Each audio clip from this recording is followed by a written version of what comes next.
live. Welcome Wait a to minute. the West Salem, sorry. Please wait. Yeah, West Salem Redevelopment Advisory Board meeting today, Wednesday, October 7th, 7:30 a.m. Do roll call.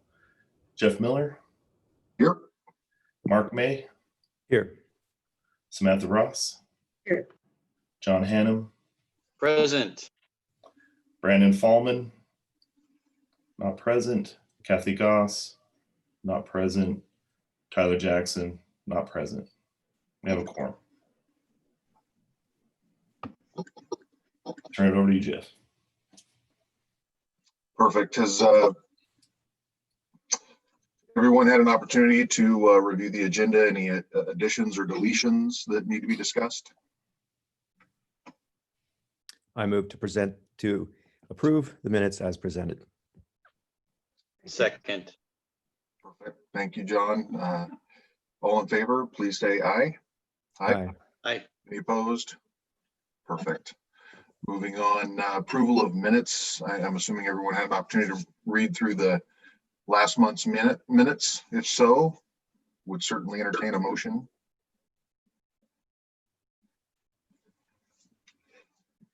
Motion to approve minutes from last meeting. Thank you, John.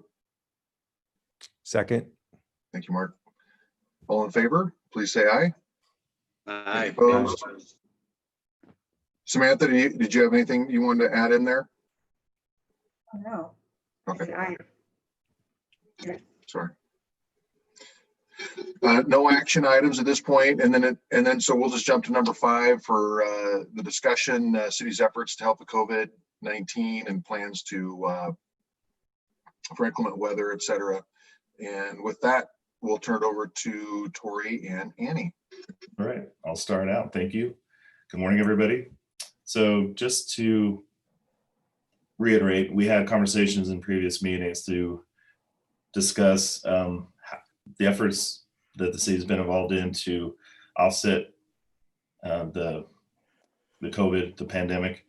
Annie will speak a little bit more to the grants, what we've done in the past, and what we plan to do as we enter inclement weather, colder weather.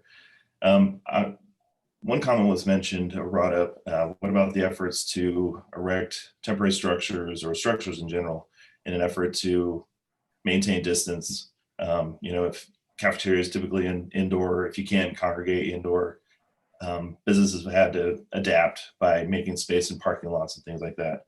So I talked to Lisa Anderson-Olivey with Community Development Department, and my understanding is they'll update the COVID. The City of Salem has a COVID response page, and I can share the link with you. It basically goes through a lot of what Annie will talk about as far as grant and financial assistance and other business assistance, but we'll also update it to include applications. So as far as temporary, there is a process to get a tent permit. And I believe that's the duration for that is for 6 months, and then you reapply. So if it's continuing as it has been, it's just something that has to be continued to be pursued. And then as far as like a permanent structure to offset those things, then nothing's really changed. There's just the building permit approach. It'd probably be a good idea if it is affecting parking and things like that to go through a pre-application process. And again, that's searchable on the city website or through Google, and I can also make that link available. But that's something that, that way you can come in with a proposal conceptually and say to various departments, this is what we plan to offset to make sure that we can be safe for our employees or our customers. And then you'll hear from everybody in the room, from fire, engineering, community development, whether that would work or not. So they just basically give you some direction so you can move forward with getting your permitting for more of a permanent structure. So any questions along those lines? Like I said, we'll have an update to the page with that reference. We already have websites with the tent application approach as well as the permits, but I'm happy to share that with the group if you need it. So Tori, there's actually, I think, a small update to that. The community development is working on a temporary policy that council could consider potentially as soon as October 26th, that would allow, under our emergency order related to the pandemic, some flexibility for tents in the future. So aimed at addressing setbacks, waiving some setback requirements, potentially allowing encroachments, some of the things that may create challenges if in the example you're in a parking lot with a tent, this temporary policy would add some flexibility. So stay tuned on that. I know, Mark, you and I had a conversation offline. I'm happy to talk with any business that has specific questions or concerns and try to broach the issues with the various departments. So that was, just wanted to add that brief update. Thanks, Go ahead Sandy. and keep going if you, oh, sorry, Mark. I was just say, are there any other considerations besides tents? The city, I mean, more of a holistic approach. I don't have any suggestions. I'm just curious, is it a tent specific conversation, or are there other allowances? Are other businesses trying to mitigate COVID in any other ways that we need to try to accommodate? So far, I think where we've been hearing the most from businesses is downtown. We have the weekend, I think we are calling it summer streets. It's now fall streets, but the weekend closures, hearing from businesses with, interest in winterizing those spaces, the temporary policy. So Mark, I think it's heating potentially for outdoor seating, those restaurants that want to expand seating for social distancing into the winter. It's cover from the rain. And then I'm hearing from some manufacturing businesses with those, similar concerns for different reasons. Those are the ones that I'm aware of. Yeah. We're certainly hearing from businesses with questions about other issues, but in terms of the addressing the, preparing for the winter, those are the ones I'm hearing: heating and staying out of the rain. Yep, makes sense.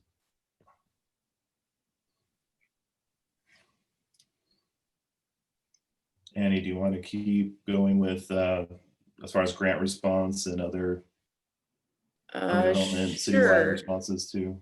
So Tori told me that you had interest in sort of an update. I had shared one earlier this spring, I think, an update on how the city is working with businesses in terms of COVID. So far, we've deployed 208,000 in grants. That's two different grant issuances, one which was dedicated to cultural and heritage nonprofits, and the other, which was the bulk of that funding, just over 180,000 to small businesses. We have another round, and so if you're interested on specifics, that went to 58 small businesses, although we opened that up to businesses with up to 25 employees. The majority of the applications were from much smaller businesses, in the 0 to 7, so sole proprietors up to those with 7 employees. And then we have another grant round out now. We applied and will continue to apply for other sources of funds to be able to offer additional grants. And this one is through Business Oregon and their emergency business assistance. So we have that out now. It closes today at 5. So we've tried to, that was in the state's been trying to get it out as broadly as we can. But if you know of businesses that have interest, send us an email. There's something on the homepage of the city. We'll open that back up if we still have money after reviewing those first applications. But again, this is a state program we're administering. The state's qualifications for that are that businesses are, again, that small business range from a sole proprietor up to 25 employees. There is a reduction if the business received CARES Act funding, because some of this money from the state is coming from the CARES Act, federal funds. that the business must reduce their maximum grant amount by the amount they received in PPP or EIDL. There's another round of this same funding that was just announced. The city isn't able to apply because it's just eligible for financial institutions. So, you know, there are two organizations in our region that are receiving this funding. One is Willamette Workforce and the other is Central Willamette Credit Union. There might be others, but the point of this next round beyond what the city has is that it will be more flexible in that if a business received CARES Act funding, they'll be eligible for the full amount. And that's up to $50,000. But again, the state requirements are for this round are for smaller businesses. So we have some CDBG, some federal funds that the city has received that we intended to put out the door later this year, early next year for small businesses. But given the majority of the programs have been in that area, we're considering, you know, looking at other, you know, opening that up to larger businesses. So certainly open to what you're hearing in the community in terms of concerns. We want to make sure that our funds are reaching a variety, a mix of business types.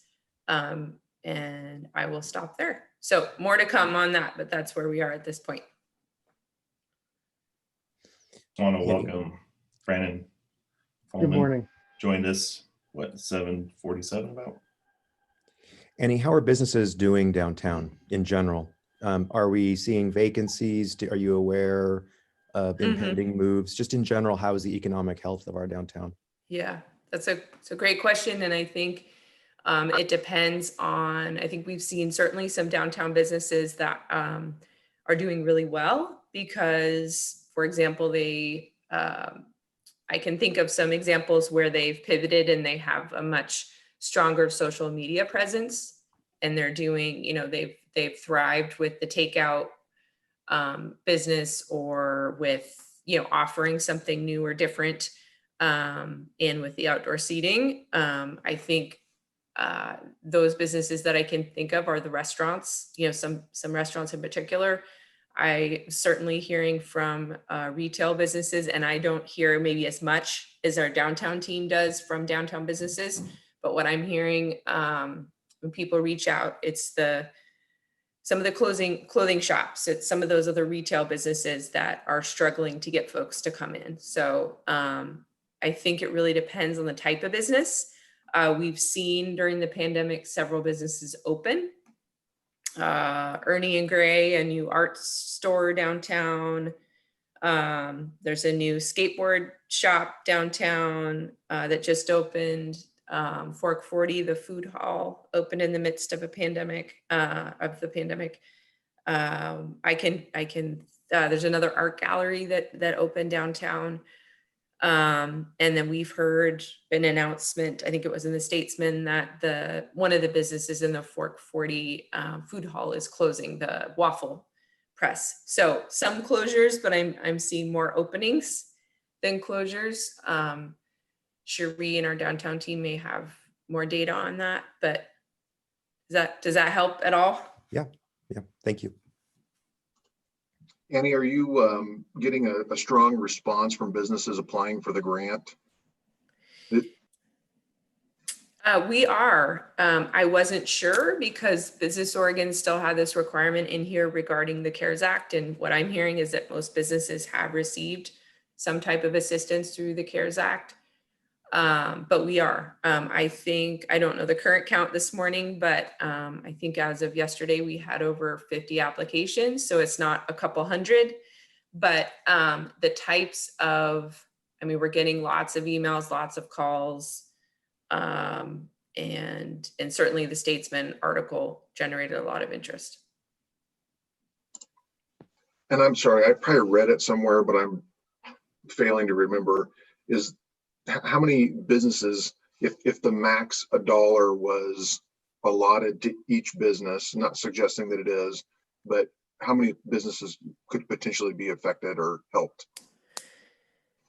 So through this current program, again, it's 238,000 that we receive from the state.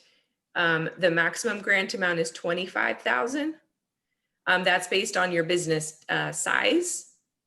So that's for a business with between 21 and 25 employees. What we're seeing so far in the applications is it's much smaller businesses that are applying. A lot of them are the sole proprietor,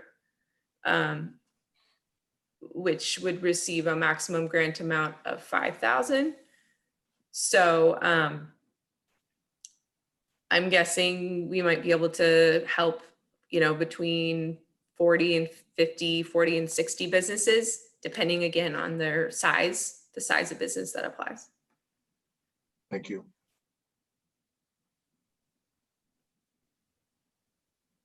The other thing I'll just mention, in case you're aware of businesses with these type of needs, we're also just providing technical assistance where we can. I'll just give you a couple quick examples. We had a business close, a brewery, and we were able to, well, it was very unfortunate.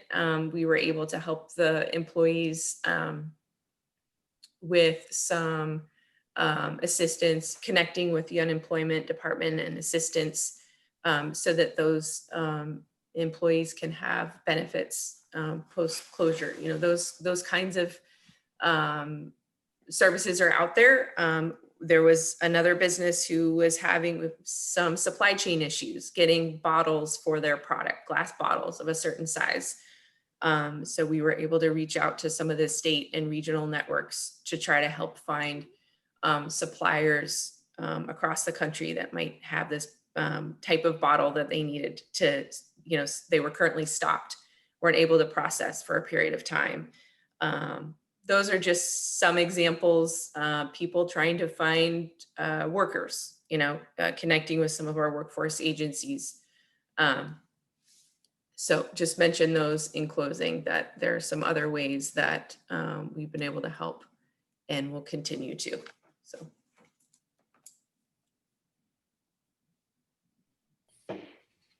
Thank you, Aaron. Thank you. So Tori, are we moving on to the gateway sign conversation? Yep. Okay, so a few meetings back, around the time that as we're approaching budget, probably in February timeframe, we talked about opportunity projects. And one of those that came up was a gateway sign, and an area was identified. I'm going to share my screen here as far as location. As you either come off the ramp from the Marion Street Bridge or you're proceeding to the ramp, that's kind of the area in question that was brought up as a potential option. You see my screen, my map. So you can see Goodwill here to the west, Tent Awning to the east, Wallace, and then the bridges. So this island space here is something that was brought up by the group as having potential for gateway treatment. Obviously a lot of visibility. So I've spoken with both Public Works and ODOT. It's not good news, given the location. I'm going to highlight it here too. I'll share another part of my screen, just to highlight the area a little bit more. I have to juggle all these. I have multiple things open. Bear with me.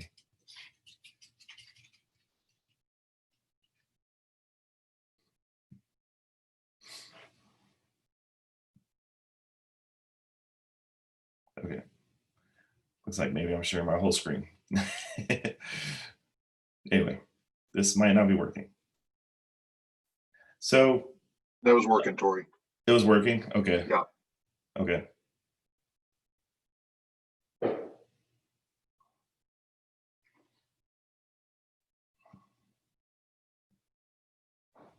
So again, just to highlight here, the red area was, a very large area where a gateway, and as far as a gateway too, we can't identify as West Salem as if it's a separate city, even though it used to be. But the discussion was along the lines of recognizing entering the West Salem district part of Salem, the city of Salem. So what we found out in conversation with Public Works and ODOT is that the signs that are in that median now are one of the most hit in the state. And so Public Works shared images with me that show tire tracks going through. So I think it's on a regular basis. You know, if you have, I guess, a bigger vehicle, it's a straight path rather than having to go around things. So for those reasons, and also from a Public Works standpoint, even though it's ODOT right away, it would have to be Public Works maintaining it. So there are concerns about just safety in general, getting out there, making sure it's maintained. You know, pedestrians thinking that there's an approach to cross through there as well could be a potential issue. So as far as that as a location, we are starting the design of Second Street. So there may be other opportunities with streetscaping elements to identify the West Salem district. So in this particular location, it's not looking like it's going to work out. When I was talking to ODOT, they were saying that, you know, you might get a group together, get a concept, spend some money, but it from their opinion, it had probably a 10% likelihood of success. So rather than spend the money going that route, we'll probably have to start at the beginning and discuss other options for that. I wanted to share, since I'm in the sharing mode, I'll share the images that Public Works shared with me as well, as far as the cars cutting through. Can you see the tire tracks? They used to be, Julie Warnke with Public Works shared an image that had like those plastic cones basically to identify that curb. Because I think it's hard to see for people. People exit the Marion Street Bridge going pretty fast trying to make that light. And so I think it was to help identify there was a curve there, and they just all got destroyed. So that was 2014. And since, I think they've all been just taken out because it didn't help divert traffic away from it. So the sign that I mentioned, ODOT said they had to replace on a regular basis is this 221 Edgewater Street sign. So. Can you hear me, Tori? Can I'm you hear sorry? me? Yeah. Oh, okay. Did they say how often that sign was replaced, the one that you just showed us? The only thing that he told me, he didn't give me a frequency. He just said that it's one of the most replaced signs in the state. That's all that he said second, but I didn't want to quote the second most hit sign in the state. I personally have never seen that sign down. Has anyone, Jeff? I don't know. I've never seen it down. Huh. I've never seen it down either.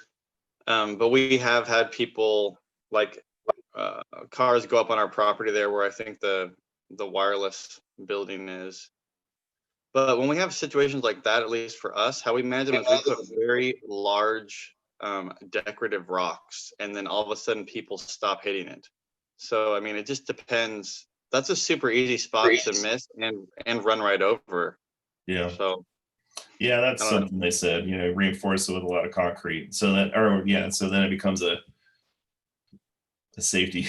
You know, then people are exiting 50 miles an hour hitting a concrete sign. Anyway, we can still, you know, I can go down that path and see if we can do something substantial. We could look into concepts and get estimates if it's something to pursue. I'm just sharing it with the group as far as the information I've gotten back from Public Works and ODOT. It's an uphill battle, but you know, if we want to fight it, it would be a nice decorative area if we could get people to identify it as a, you know, a nice landscape sign area rather than a. Well, how uphill is uphill? I'm sorry. How uphill is uphill battle? Like, Well, they told me 10% likelihood of getting it through the process, so that Gotcha. deterred me a bit, but. okay. Has there been any Well, discussion about, there's that Public Works piece of property right next to the Lighthouse Mortgage building? It's got a little pump station. Yeah. Mhm. No discussion there for any signage. Yeah, we could do, Brandon, talking on the right-hand side as you're coming off. Yeah. trying to remember the. Here, I You can go sh- back to your screen sharing. It's Yeah, hi Kathy. Let's see you. I apologize. The district worked on my computer yesterday and they removed my other email that I log on with. So I'm back You to gonna my share your phone. screen or you like Kathy have some- I'm sorry, that's frustrating. I had my own computer issues last time, so I totally understand. I apologize. Well, All right, so we were talking about a gateway sign. The group had talked about locating it at the kind of the bridgehead. There is a big area there, but even for the area, you can see tire tracks through there. It was an uphill battle for ODOT. This is ODOT controlled right of way. It'd have to be maintained by Public Works. So this particular location is not going to work out. But as far as like the lighthouse, I want to say, Jeff, is this the area that you're talking about? no, it's to the east. So go Further back to that east? intersection. Oh yeah, I'm going west. Yep. Sorry. Yep. So over here. No, yep. Now we're going the right way. So there's the building that in the corner. If you go back to the intersection that you were just on Yep. at the bridgehead, now go slightly northeast from there. There's like a brown patch of grass with a little tiny Yeah. building. there. Bill State. Yeah. Okay. Yep. Yeah. Yep. So the city of Salem owned property is just to the east of that lighthouse / Crown Real Estate building. Okay. It's So like directly across the street from the Salem Tenton Awning parking lot. Okay. That'd be a great spot. So Tori, I don't know if we have the right spot. If you just put your mouse pointer over the brown patch, Oh, sorry. Even more. Yeah, east. that's Okay. Over here. even Yep. more east. Yep. Yep. So So- yeah, the pump station. Okay. Yep. Yep. There we go. Yep. That's it. That's the site. Okay. Anyways, that's Right. already owned by the city, and it's Yeah. just as far as I know, I think a pump station for water. Yeah. Yeah. All right. So with Second Street design, we're just identifying the engineering consultant that we'll be working with. There'll be a public process for that as far as bringing people in, because we want to incorporate some streetscape elements similar to just continuation of the Edgewater district. So there might be opportunities to put signage and put other enhancements to get that sense of continuing the kind of the downtown, the Edgewater Main Street feel. So that it's not, there are other options, and we can look into the city-owned pump house. It's not the probably most ideal as far as visibility, but it looks like it could use some treatment. So that's something we can look at too.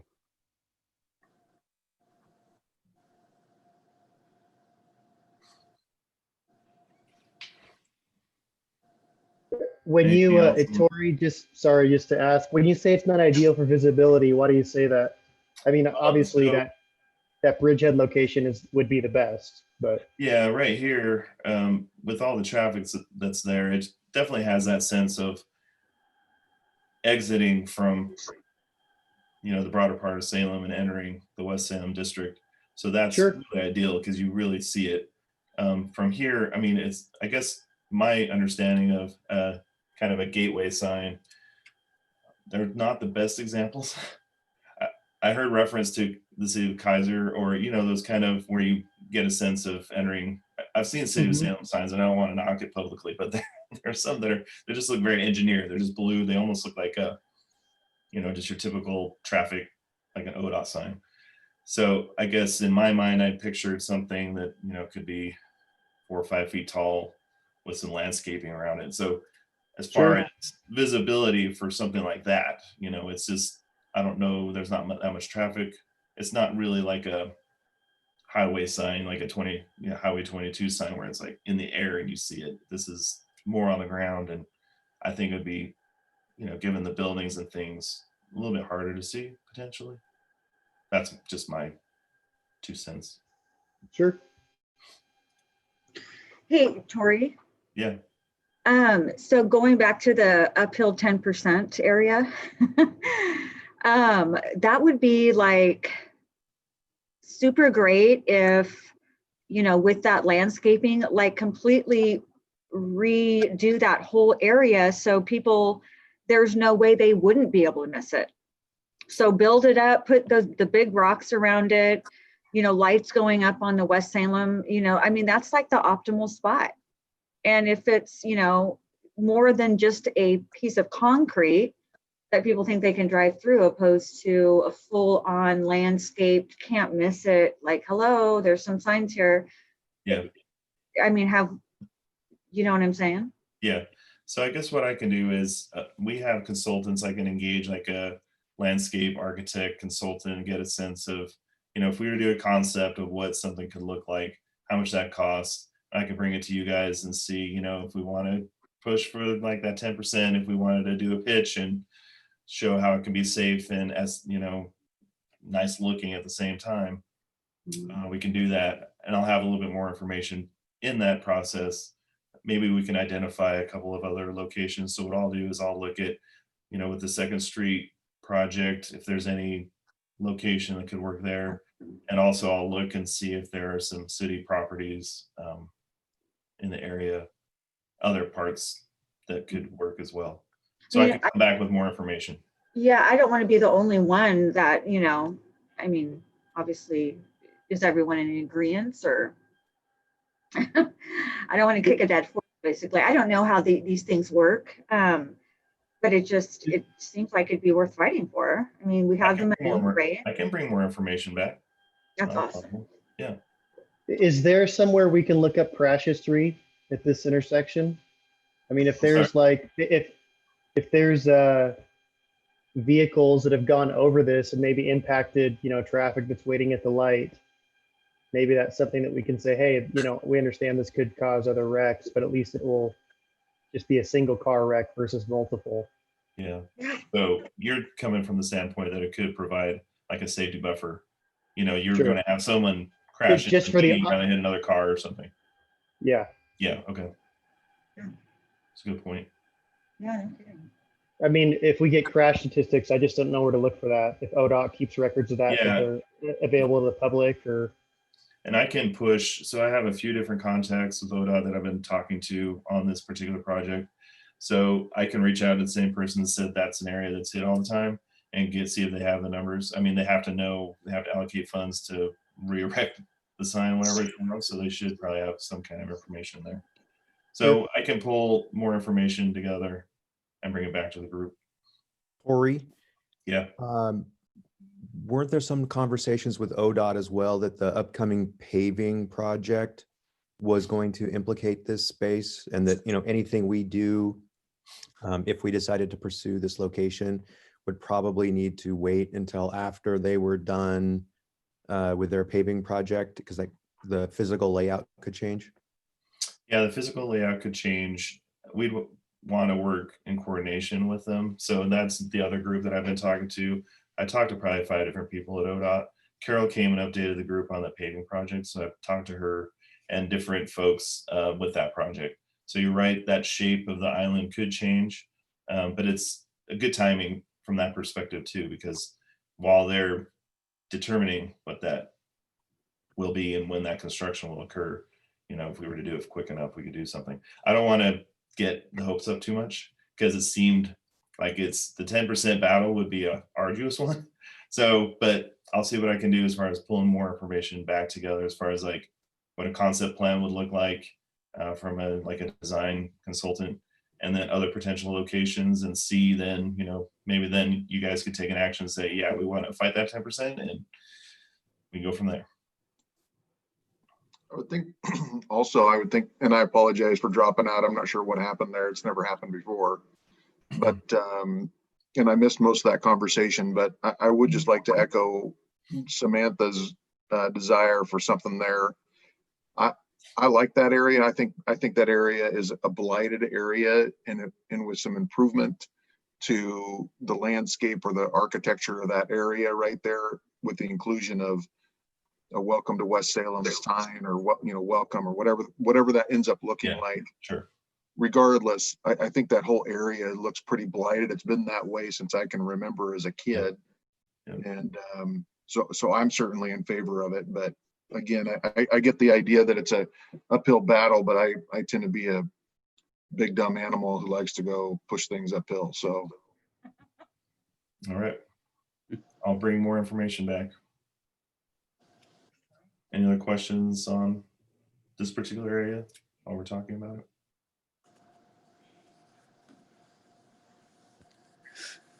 All right.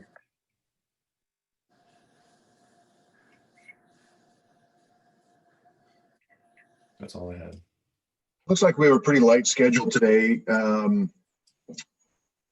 We're kind of reaching towards the end here where we're kind of giving updates for Edgewater Partnership, West Salem Business Association, Neighborhood Association, etc.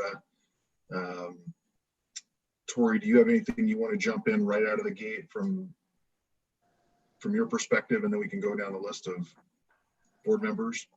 Sure. I attended the last neighborhood association meeting just as a guest. I didn't have anything to report. It's transitioned from the previous chair. They're holding elections at the October meeting, October 12th. It's a Monday at 7 p.m. So it's in Zoom now.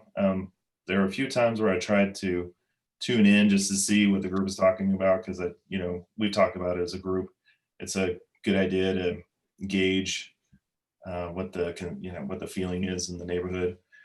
It was Facebook Live at the time, so I was having to work through, I don't do Facebook, so I was having to go through my wife or my daughter, so I just never pursued it. So Zoom is a little bit easier. They send a link out similar to this meeting, and they have the group on. So I know it's their annual meeting, so they'll be electing chair. I think they're filling all their spots, so it might be a good one to, if you're a West Salem resident or business owner, maybe tune in and share your thoughts on who you'd like to have lead the group. So that's October 12th, 7 p.m. That's all that I have as far as the list that we have with Edgewater and the Neighborhood Association. Thanks, Tori. I think that's a pretty important deal for those of us that are in West Salem. I know Brandon, I think you live in West Salem, don't you? And yeah, I'm gonna have to tune into that. Mark, you live in West Salem. You're in West Salem, but outside doesn't matter. You're in West Salem. You got a business there, it's fine. Probably something we should be looking at. It is nice that way, as far as the Zoom. I stayed on quite some time. They got to a point where they were debating bylaws and how they wanted to handle the Zoom protocols, because they didn't have anything. We're in kind of a new world that way. So as far as voting and that process, once it got to that point, there were so many people, I don't know, I want to say maybe over 20. That conversation kept going, so I tuned out at that point. So that's the nice thing about it. You can jump on, jump off, see, track the agenda and jump on when you're interested, and exit or mute it. And Tori, that Zoom link, is that on the city's website for the neighborhood associations? Is that right? So I think it gets posted on there. The agenda should be posted. The agenda typically has the Zoom link. It's interesting that way because it's a separate and distinct organization, but Neighborhood Services does provide some resources, and there's coordination as far as making the agenda available. So what I can do is I signed up for the agenda to be sent to me. That's something that you can do as a resident or a property owner too, but I can also forward it to the group. So as I get them, I can forward it if you're interested.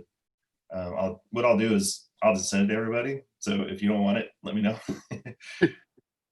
So yeah, that agenda will have, similar to what we do, it'll have the Zoom information on it, the login information. Perfect. They have a Facebook page too. I think they're in the process of transitioning that because I think they had some issues with it. So I would look to the agenda with the information rather than Facebook right now. I don't know that they've transitioned that yet. Yeah, perfect. That works better anyway. I'm not on Facebook, so selfishly. Kathy, how are you doing? We haven't seen you in a while. Happy to see you. How are you feeling? I'm feeling great. Everything's going well, doing Good. well. as long as the district will stay out of my computer, I'll be in a lot better shape. You always have cool artwork. This is a different one now. It's amazing. Yeah, He this is what I built the dining room around. It's huge. Very nice. It Wow. It's one my uncle did that I drove down to California to pick up. So it's different. What would you do? A trailer? It's a big piece of art. Semi-truck. It looks Kathy, pretty- is there anything that you'd like to just kind of give an update on what's going on with the school board and your thoughts on how maybe Zoom's going with the students and things of that nature? I'd be happy to. So no matter how you phrase it, it's not ideal. And what we're doing doesn't really deliver a great program to kids. I mean, kids need to be back in school, in my opinion. And lots of parents have been really challenged to get their kids taken care of, to get somebody there and to see that the kids are online and attending. I'm 100% for getting kids back in school, just as the earliest possible date. And I think Kate Brown is going to loosen up a little bit on the matrix, which pleases me, to get kids back in. I would love to see them back in just as soon as possible. And I think all staff feel that way. We're doing the best we can. And in what we're presenting, we had a 56-page document from Department of Ed on what we had to do to get kids back in school. And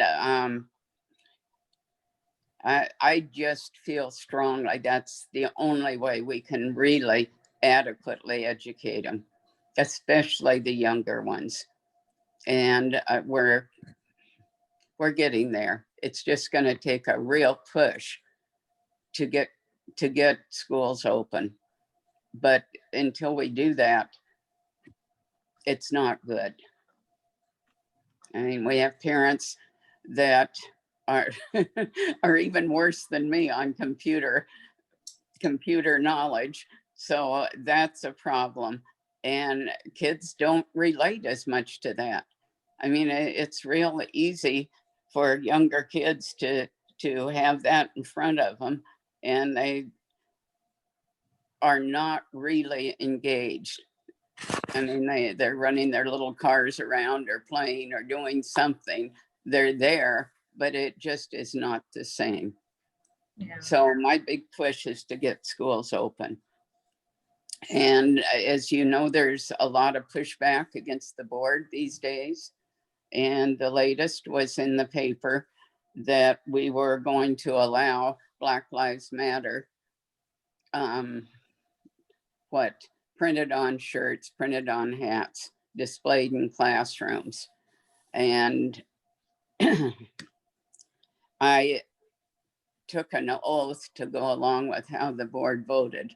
And, you know, I can dissent, which I did on that, and I do a little bit, but I am really tied to voting along with the entire board. So we'll see what happens. I don't know that I can support that entirely. I would like to see it along with something to say, I can't support the violence and what's going on in Portland in any way. That's just not my way. But it's what we're doing now. So we'll continue that.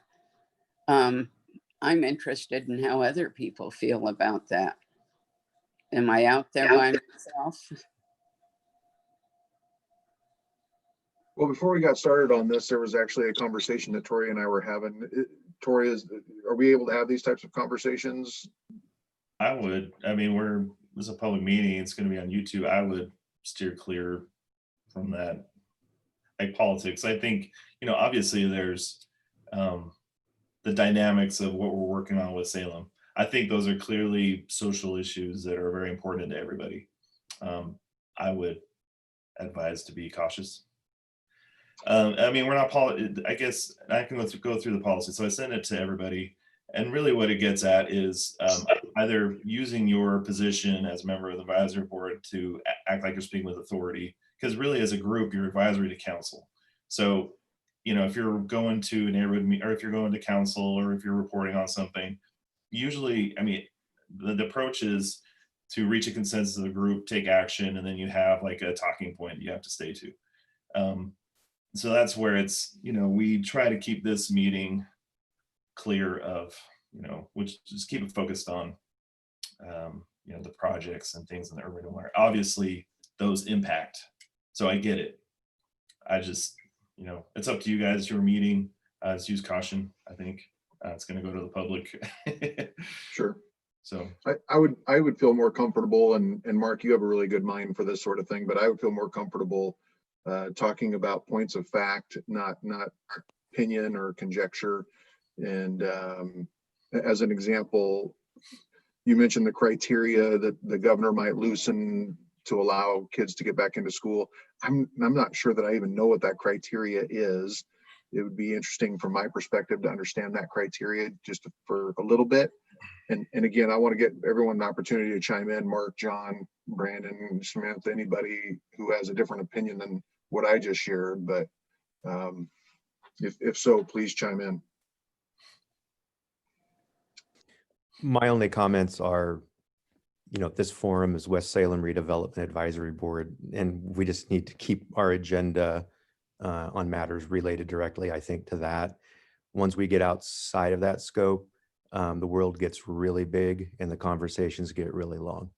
Yeah, sure. I agree. I'm with Mark on that. I think offline, individually, I think we all have a range of emotions on all these topics. Sure. I think we can talk offline on those things. I think for this, yeah, let's just keep it focused on. Yeah, Kathy, I really like your art. Pardon, I couldn't hear you. I really like your art. Yeah. Thank you. I'll stick to my art I'm in agreement with your style. and drop politics. Well, it is informative. I mean, it's impacting everything. I mean, that is directly impacting, like kids, like parents having to adapt to their kids being home for school and everything. I mean, it has a direct impact. So Yeah. I think it's a great update because I'm concerned about it. My kids are out of school right now. They're in college and they're having to mitigate and manage that on their own. And it's challenging in and of itself. I can't imagine if I had, you know, a child who was like 5, 6, 7. Well, I think the very topic that we're talking about now is politics. Is it politics or not? I mean, we've let it invade our school system where it doesn't belong, in my opinion. But it's their big time with school board, and it's their big time on people that call in. If you've watched that each school board night. So in any event, we're doing the best we can.